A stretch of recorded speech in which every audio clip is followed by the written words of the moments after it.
ကဲဒီဘက်မှာကျမရုံးဆော့အောင်မှာဆိုတော့ကျမတင်ရလူတွေကိုရှောင်းရုံးဆော့အောင်မလားဆိုပြီးမေးလိုက်တယ်ပေါ့နော် လုံးဆိုရမလားလုံးနေ Dead body. ဒီကော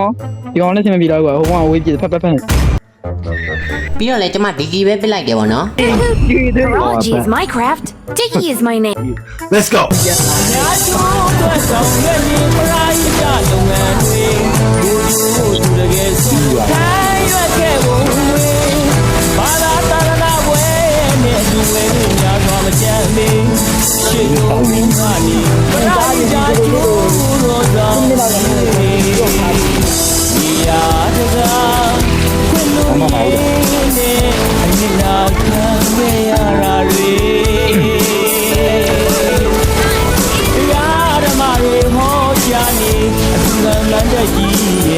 ကဲဆုံးထိလိုက်ကြည့်ပြသူများကျေးဇူးပါရှင်တချင်းလေးကိုလည်းကြိုက်မယ်လို့ထင်ပါတယ်တတာ